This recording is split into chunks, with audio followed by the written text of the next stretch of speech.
Күйеуім іссапармен қалаға кеткен. Үйде жалғызбын, үнсіз түн. Үстімдегі жеңіл жамылғымен мені де, ойымды да жалаңаштап тұрғандай. Тәнім соңы не боларын білсе де, біреудің ыстық құшағын аңсап тұрғанын сездім. Кенет есік сықыр етті. Кешір, терезең ашық тұр екен, жел кіріп кетер дедің бе? Деді бір таныс дауыс. Қайным. Иә, ауылдан келіп ағасының үйінде қонып жүреді. Мен тек көрпені жаба салайын дегенмін. Қолындағы көрпе тіземнен сырғып жоғары көтерілді. Сол сәтте ар ұятта тән де үнсіз қалды. Көрпе бойымды түгел жапты, бірақ иісі. Иә, сол иіс менің ішкі жан дүниемді қозғалтты. Ол иіс еркектің иісі еді. Күйеуімде жоқ, бір ерекше иіс тым жақыннан сезілді. Қатты тоңып кеткен шығарсың, деді ол, жай ғана. Дауысы жұмсақ еді, бірақ ішіндегі отты мен ғана сезіп тұрдым. Мен үндемедім. Ол тіземнің үстіне қолын қойды. Қолының салмағы емес, жылуы ішіме сеніп кеткендей. Шынымен де, сен жалғызсың. Мен көзімді жұмдым. Қолы жамылғының астына баяу сырғып кіріп кетті. Тілім үнсіз, тәнім оянған. Тек жүрек дүрсілімен тыныстың ауырлағаны естілді. Ол үстіме шыққанда мен бір сәтке қарсыласпақ болдым. Бірақ бәрі кеш еді. Ар ұят сол сәтте бір бұрышқа тығылып қалған. Ал тән үнсіз келісті. Таң атты, жастық сәл дымқыл, тер ме әлде көз жасы ма білмеймін. Жанымда ешкім жоқ, тек көрпе астында бөтен иістің ізі қалған. Күйеуімнің иісі емес, нағыз еркектің иісі. Кінәлі сезім бе әлде аңсау ма анықтай алмай жаттым. Кешегі түн ішімдегі жабық құлыпты ашып жіберді. Мен өзімді қор сезінген жоқпын. Қайта тұтас әйелге айналғандай едім. Мойындағым келмейді, бірақ тәнім кешегі түнді қайта аңсап тұр. Жүрегім емес, тәнім сөйлеп кетті. Кешір мені, күйеуім. Сенде осы үнсіздік, осы от болмаған секілді. Кенет есік ашылды. Ас үй жақтан қайнымның даусы естілді. Шәй дайын, ұйықтап қалған жоқсың ба? Мен үндемедім, себебі даусынан бұрын оның иісі кіріп келіп жатқандай болды. Шәй үстінде үнсіздік үстем болды. Ол көзіме тура қарамады. Мен де. Бірақ арасындағы от сезіліп тұрды. Көйлегімнің ішінен өзімді бөтен, бірақ ерекше сезініп отырдым. Тәнім басқа біреудің ізін ұмытқысы келмейді. Түн тыныш өтті ме, деді ол ақырын. Даусындағы салмақ. Кеше мені құшақтаған қолың дауысы секілді шықты. Жаман емес, дедім, қысқа ғана. Қасық пен кесенің дыбысы ғана естіліп тұр. Ал ішімде құмарлық оты қайта тұтанып келе жатты. Ол орнымнан тұрып, қасымнан өтіп бара жатып, иығыма жеңіл тиіп кетті. Сол ғана еді, менің бүкіл жан дүниемді қайта оятты. Ол менің тәнім емес, жанымның ең әлсіз тұсына тиіп кеткендей сезіп тұрдым. Кешегі түн кездейсоқ емес еді. Ал бүгін тәнім тағы да соны қалап тұр.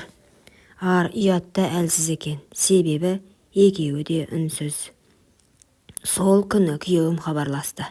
Ертең таңертең қана қайтамын. Үнімде сағыныш жоқ, жай бір күнделікті дауыс. Ал менің ішімде дауыл. Кеше мені алғаш рет толық әйел сездірген адам дәл қазір төргі бөлмеде отыр. Кеш, үй тыныш, жарықты өшіріп өз бөлмеме өттім. Төсекте жатсам да ойым басқа бөлмеде. Әр тынысым оны аңсау.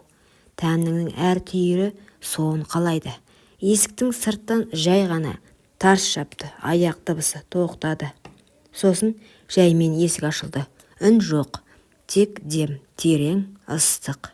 Ұйықтап қалдың ба? Жоқ, дедім сыбырлап. Ол жақындады. Жамылғаны көтеріп иығыма тиді.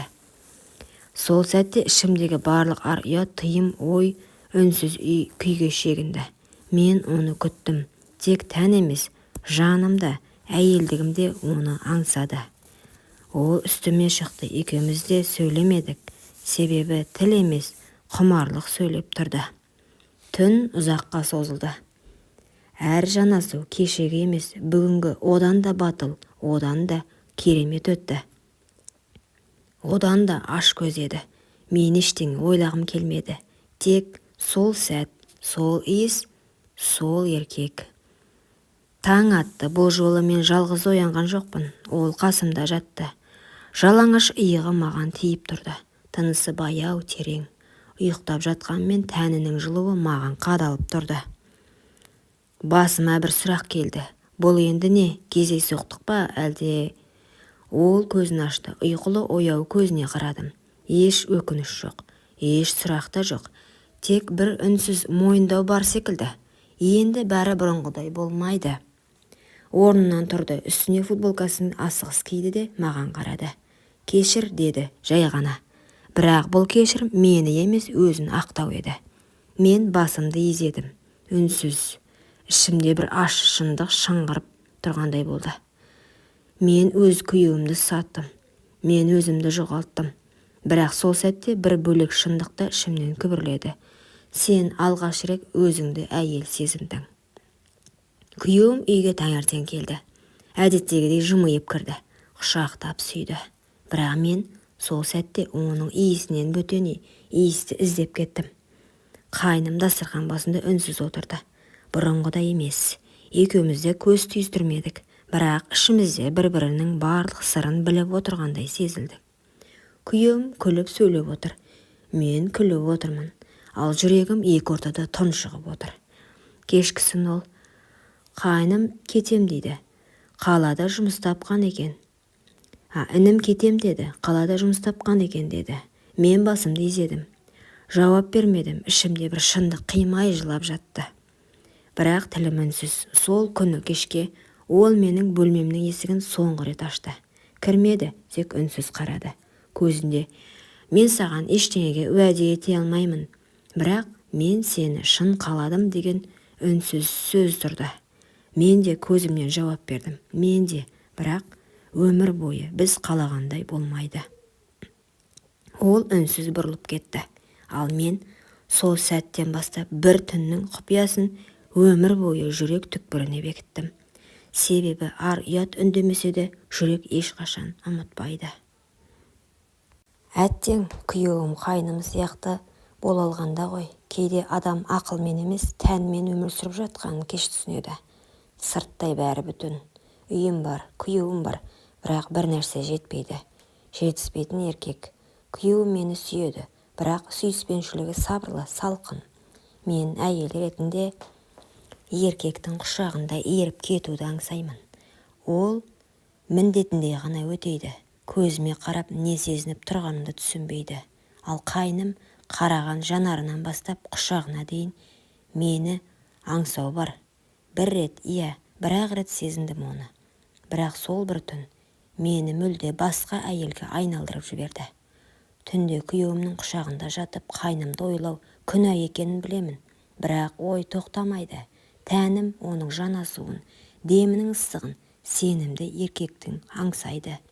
Мен ажыраса алмаймын, күйеуімді қимаймын. Ол менің өткенім. Бірақ қайным менің әйелдік болмысымда оятқан тыйымды қалауларым. Екеуінің ортасында тұрып қалдым. Арым мен аңсарымның арпалысында үнсіз ғана өртеніп келемін. Құрметті оқырман, өмірден алынған шынайы оқиғаларды тыңдағыңыз келсе, менің арнама тіркеліп, лайк, комментарий жазып қолдап кетіңіздер.